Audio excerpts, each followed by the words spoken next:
Merry Christmas, everyone. I love each and every one of you. Have a happy, safe Merry Christmas and happy holidays.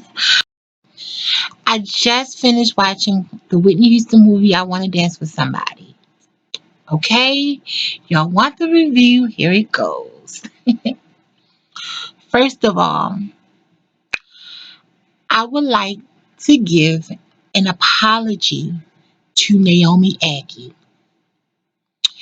And Naomi Aki, I'm giving you this apology because I had to think about it's not your fault. It never was your fault. And I was so focused on that you didn't look like Whitney Houston nor sound like her, but I didn't focus on you didn't cast you. You're an actress. You came to do a job, and that was it.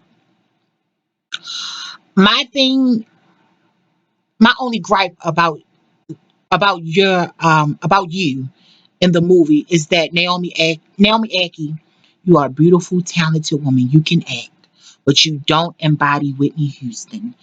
Nor did you spend the time. I can tell you didn't spend the time. It was not enough time. It's not your fault. And see, the critique I'm giving is not your fault.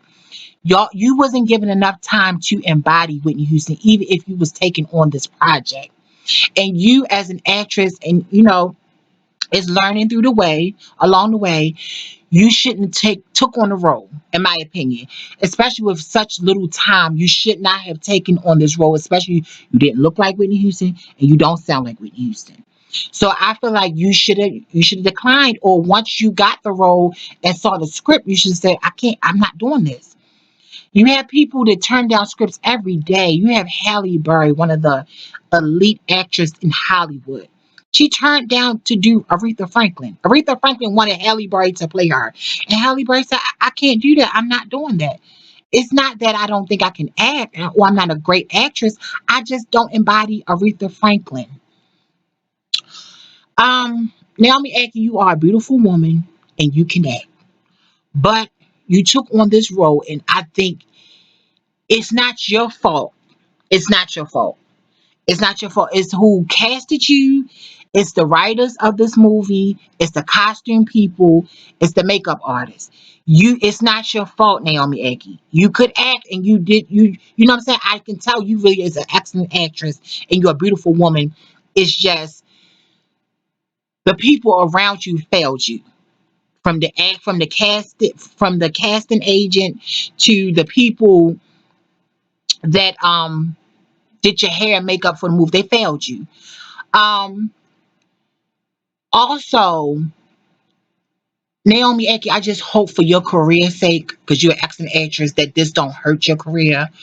Um, when the critics, when the reviews come in after the holidays, it's Christmas time. I just hope that your career is not in jeopardy because it was an easy money grab for certain people and certain parties. See, they could go on with their lives. They don't ever have to make movies a day in their lives because that's not their careers. But acting is your career. Just like the Whitney movie from Lifetime kind of hurt Yaya career. I hope this don't hurt your Hollywood box office career. Because like I said, you're a beautiful woman and you are an excellent actress, but this role was not for you. This movie wasn't really for anyone because the script was horrible. Okay, so that's my apology to you, Naomi Eki. I love you, Naomi Eki. I actually, after watching this movie, respect you for even trying to give your all to this role, but it just was nothing for you to give your all to because it was nothing there.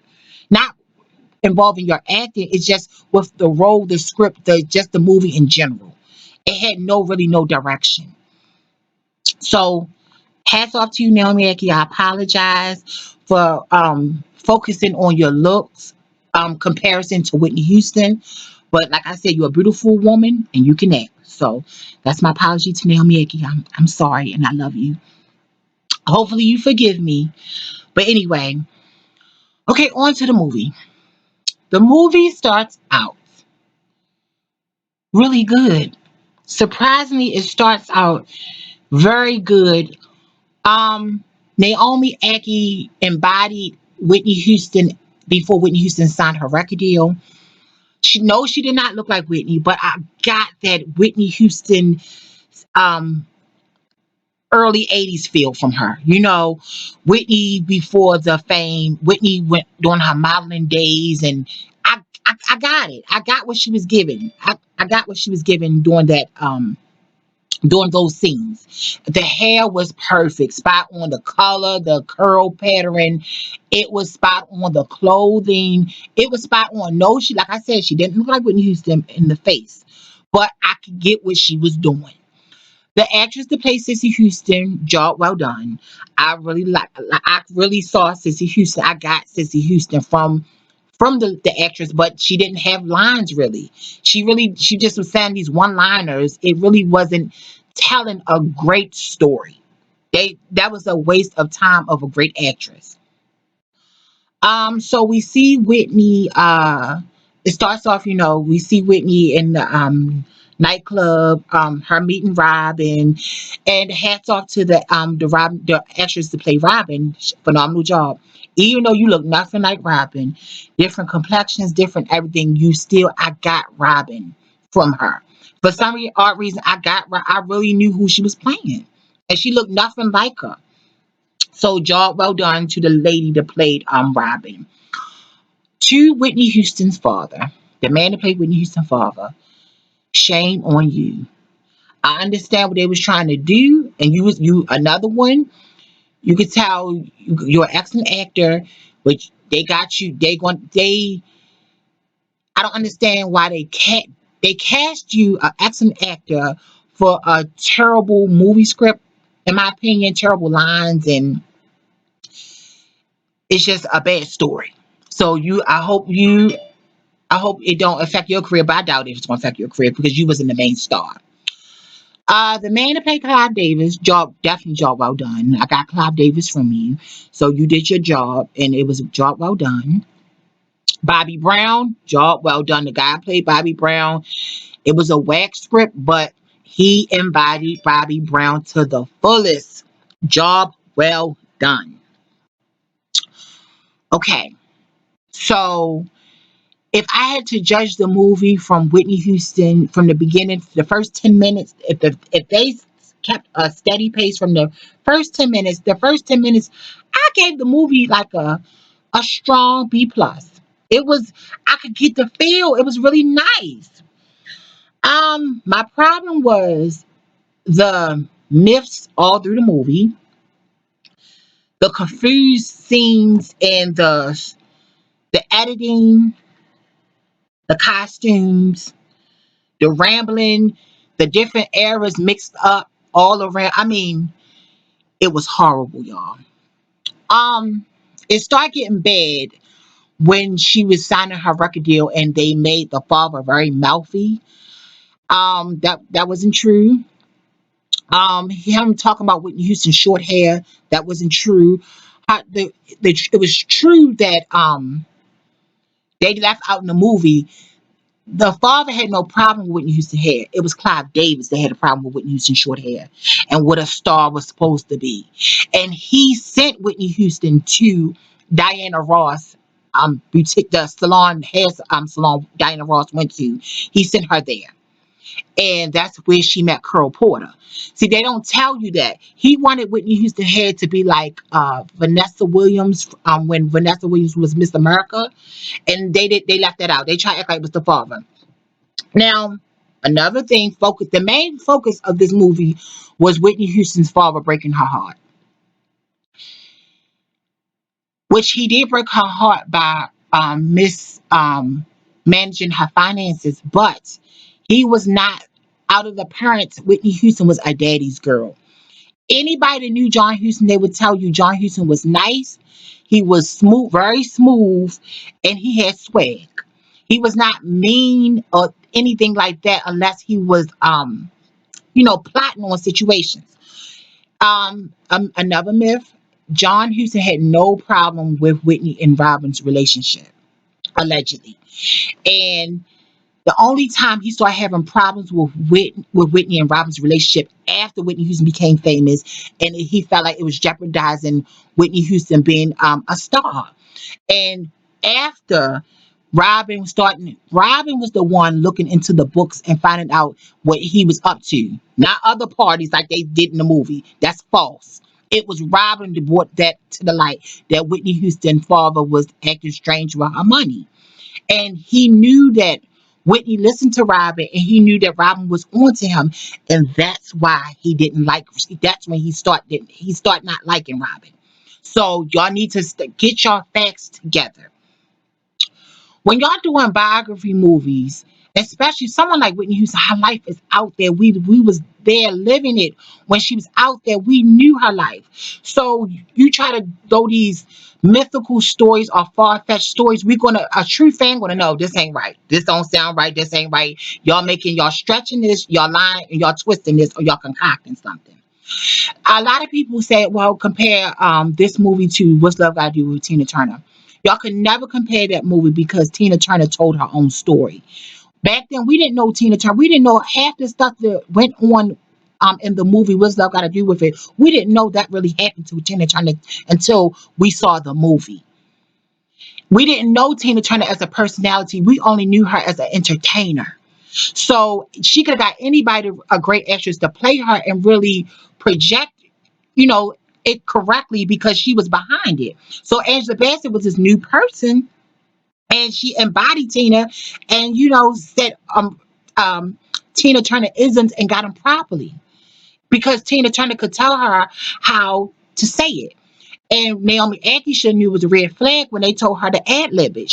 Naomi Aki said it in one of her first interviews that they told her, "Well, be yourself. Don't try to say it like how Whitney was saying. Say, just try to make her believable or seem personable," and that was wrong.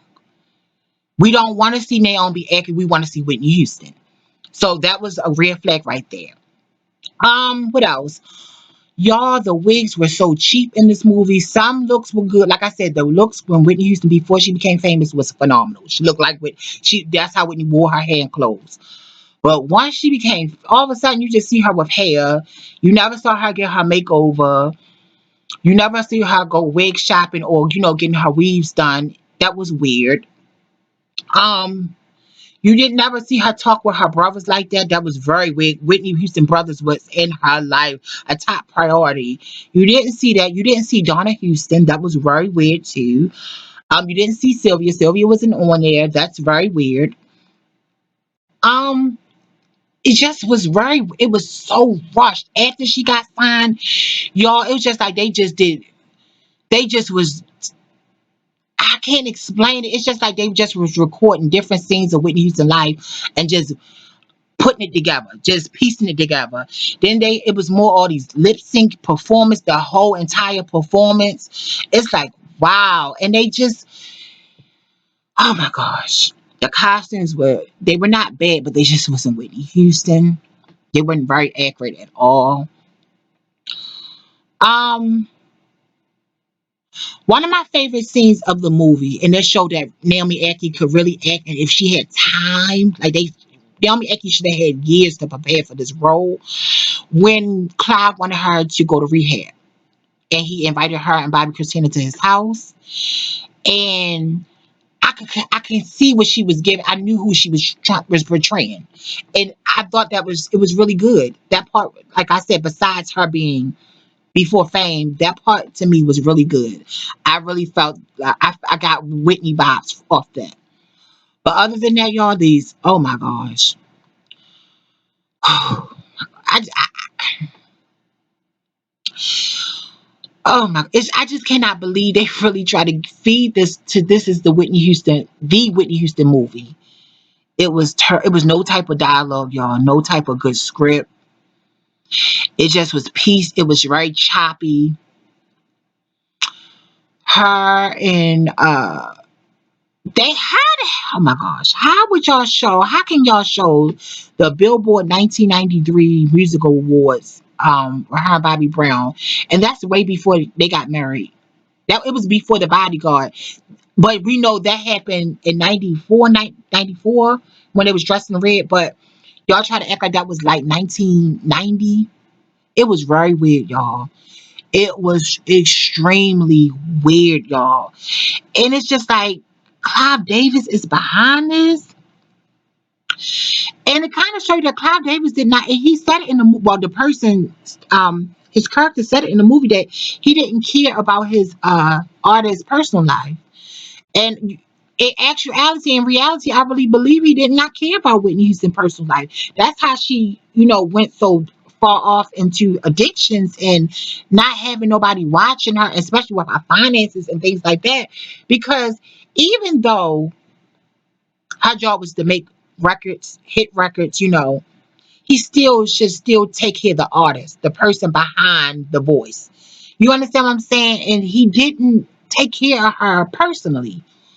And that was his job because Whitney Houston was his protege. He should have took care of her business wise, personal wise, and financial. Whitney, you do this. You make sure you sign your own checks. You make sure you take care of your own finances. You don't have all this family working for you. And it was just, oh my gosh, y'all. This movie was very another dark movie. They didn't show that much drug use in the movie, but it just showed that her life, it just seemed like she was just trapped in this in stardom, and that she didn't have a no type of normal life, and it wasn't fun for her. um they really didn't show Bobby Brown like that through the movie. They didn't really show not really him through the movie. It was so rushed, y'all. This movie was rushed, y'all. I didn't see the movie Bobby Brown and Whitney and Bobby Addicted to Love. It was much better than this. This movie was it was terrible for this to be a Hollywood box office movie. It was terrible, very bad, bad costumes, bad makeup, bad clothes, bad everything. I mean, it just went so fast, and it didn't show us nothing we couldn't read from a magazine article or anything. Like I said, some of the stuff was mythical, some of the stuff was twisted up, and Sissy Houston wasn't even at the they had stuff like that. Sissy Houston was not at the Oprah's Whitney Houston last performance on Oprah. Sissy Houston wasn't even there. Bobby Christina was there, but not Sissy Houston. The little girls they got to play Bobby Christina. So lackluster. I mean, I just ain't. I don't understand what the casting, but like I said, overall, I'll give this movie uh a C minus. I really want to give it a D, but I'm gonna give it a C minus. I'm being nice because, like I said, I like Naomi Aki, and I like the beginning of the movie. It was very good to me at the beginning. Um, this was a quick money grab. This was a quick money grab. I could see all through this. They didn't cast anybody else that really probably could embody Whitney because they didn't want to pay. They didn't want to pay. They didn't want to pay Keke Palmer. They didn't want to pay other girls. So I understand what they was trying to do. They try to just cut costs at all, with the hair, the makeup, and everything, and the casting. Let's cut costs and let's reap the rewards at the box office. I hope everybody see through this and give their honest opinion. I know a lot of people who say they work hard on being a part of the staff of the move of creating this movie, and I'm sorry for you, but it's awful. Whoever directed this and whoever wrote the script, shame on you. It's awful. It's terrible, and it's the movie speaks for itself. So hopefully everybody will give their honest opinion about this movie. I have a few fans saying, "Oh, it's so good, it's so good." But I could tell y'all just a fan of Whitney Houston's music, not her personal life, and not Whitney Houston the person. So I could see if the average person that is not a Whitney Houston fan, like a fanatic or a fan of Whitney Houston personally, you're gonna, oh, it's decent, it's good, or whatever the case may be, but not saying this looks tacky and cheap.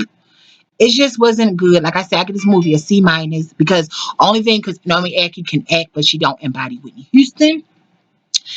Everybody kept telling me, Lola, she looks like Brandy. She really did look like Brandy playing Whitney Houston. It looked like Brandy, and not even playing Whitney Houston. Some of the wigs, she'd be like, Whitney never wore her hair like this. Well, why does Whitney look so cheap and tacky? But anyway, that's my review of the movie. It's a C minus. I watched it. I don't have to watch it ever again. And like I said, Naomi Ecki is an excellent actress, but just she doesn't embody Whitney Houston. This role was not for her. And like, I don't ever want to see another Whitney Houston movie. I'll watch a Whitney Houston documentary anytime, any new documentaries. I don't care. As long as it's got rare photos and footage. But another a Whitney Houston movie or a series or something, no, I would never watch it because they just can't give it right. So let her rest. I understand what people say now. Let her rest and leave it alone telling her story because only person can tell Whitney Houston's story is Whitney Houston or Robin or Sylvia, but nobody else can really tell her story. And even it has to come from Whitney Houston, in my opinion, to really get the whys and why so long or why you do this. You understand what I'm saying? And she might have could never even she might never know why she did the things she did or allowed the things she allowed. And that's why she probably never came forth with her story before she of her passing. But that's all I gotta say. It's your girl Lola loves you. Merry Christmas. I love everyone.